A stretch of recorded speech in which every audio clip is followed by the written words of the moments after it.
السلام علیکم، امید ہے آپ خیریت سے ہوں گے۔ جانوروں میں بڑھتی عمر کے ساتھ کچھ ضروری منرلز یا وٹامنز کی کمی اس صورت میں پیدا ہو جاتی ہے جب ان میں خوراک سے تمام ضروری اجزاء حاصل نہیں ہو رہے ہوں۔ سیلمور کمپنی کی جانب سے تیار کردہ ایکٹیبال انجیکشن ایسی صورتحال کو ریکور کرنے کے لیے ہی تیار کیا گیا ہے۔ اس انجیکشن کے اندر مختلف اجزاء کو شامل کیا گیا ہے جو کہ tetrasodium dihydrate, adenosine triphosphate, sodium selenite, cyanocobalamin, potassium aspartate اور میگنیشیم ایسپارٹیٹ کو شامل کیا گیا ہے۔ انجیکشن کو تمام جانوروں میں عام کمزوری کے خاتمے کے لیے استعمال کیا جاتا ہے، جس میں نمکیات کی کمی کو پورا کرنا بھی شامل ہے۔ اس کے علاوہ جانوروں میں سفری تھکاوٹ کو دور کرنے میں بھی ایکٹیبال انجیکشن اہم کردار ادا کرتا ہے۔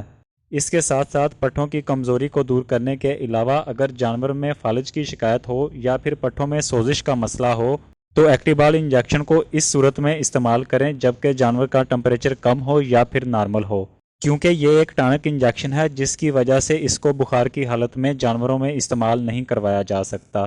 ایسے جانور جن میں ورم کا مسئلہ بن چکا ہو تو ایسی کیفیت میں بھی ایکٹیبال انجیکشن کا استعمال اثردار ہوگا۔ جانوروں میں بڑھوتری کی شرح کو بڑھانے کے لیے بھی انجیکشن استعمال کیا جاتا ہے۔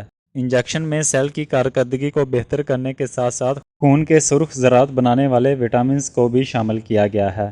انجیکشن کی خوراک کا معیار مختلف جانوروں میں علیحدہ ہے، جیسا کہ گھوڑے میں اس کو 20 ml تک، گائے بھینس میں بھی 20 ml تک، جبکہ بھیڑ اور بکری میں 2 سے 4 ml انجیکشن کو تقریباً 4 سے 5 دنوں تک مسلسل استعمال کروایا جائے۔ البتہ پالتو جانور جیسا کہ کتوں اور بلیوں میں 1 سے 2 ملی لیٹر انجیکشن کو استعمال کیا جا سکتا ہے۔ انجیکشن کو پٹھوں میں لگائیں، جبکہ رگ میں آہستہ آہستہ انجیکشن کو استعمال کریں۔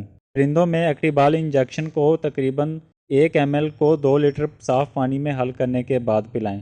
سیلمور کمپنی کا تیار کردہ یہ انجیکشن آپ کو کسی بھی ویٹرنری سٹور سے 10 ml، 50 ml اور 100 ml کی پیکنگز میں دستیاب ہوتا ہے، لہٰذا آپ ضرورت کے پیش نظر خریدیں۔ انجیکشن کے اچھے نتائج حاصل کرنے کے لیے ضروری ہے کہ اس کو مناسب درجہ حرارت پر خشک اور صاف جگہ پر سٹور کرنے کے علاوہ ہمیشہ ڈاکٹر کے معائنے کے بعد ہی استعمال کریں۔ یہ انجیکشن دور جدید کا جانوروں میں استعمال کے حوالے سے کامیاب دوا کا حامل ہے۔